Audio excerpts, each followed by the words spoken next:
Bach essences. 38 Bach flower essences divided into 7 groups, as you can see in this slide. Choosing essences. Does this match the type of person that you are? Does this also match the state of mind you are in? Inappropriate essences will not have an effect on you. Safe, effective, subtle. Frequency vs. quantity. Methods of usage. Under tongue, in water, in a bath, in a misting spray, on pulse or acupuncture points, as you feel guided to. From Harley Street physician to pushing essences of flowers is a far cry, but Dr. Edward Bach, 1886-1936 was so convinced about what he was doing that he turned away from a thriving conventional medical career to pursue what he firmly believed in. Right through his years of being a doctor, he just could not give up the notion that it was nature, not man, who had the answer to disease. His quest took him through the by-lanes of Wales and the woody paths around Oxfordshire where he lived, looking for flowers that he believed had curative powers. As he started treating patients with the essences of these flowers, he realized that what he had to look for and treat were the symptoms of the heart and the mind. When he treated those, the patient got better.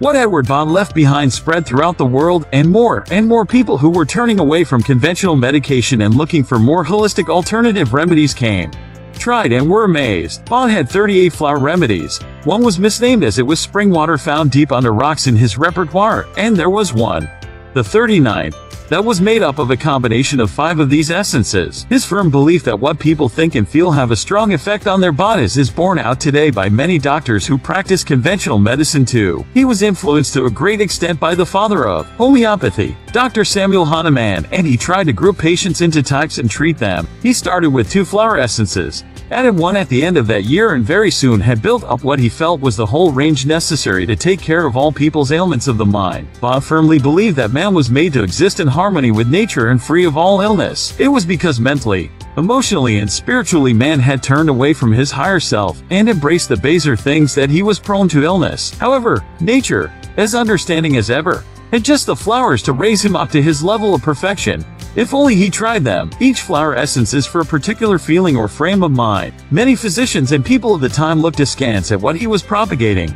How could a doctor turn away from his noble profession? And how could the essence, not even the flower itself, be strong enough to deal with illness? For Bach, the essence was initially obtained by collecting the dewdrops on the flowers because he believed that the energy of the flower passed into the water. However, this was soon not enough for his growing practice, so he mixed the dewdrops with brandy, and then further diluted it for his patients. This too was not enough, so he started suspending the flowers in spring water, and then allowing the sun's rays to pass through them so the water would be energized with the flower power. What exactly is this flower power? Bach believed that it was the vibrational imprint that each flower had and left behind in the water when the sun's rays passed through. Each flower had a different vibration, and when a patient with a particular ailment took it, his vibration would change for the better. These flowers have within them the power to raise a man's energy levels and to change his mental makeup to a more positive one. When this happens, the effects are seen within the body. This was essentially what Bach's book Heal Thyself was about. The wonderful thing was that even if one were to take the wrong flower remedy,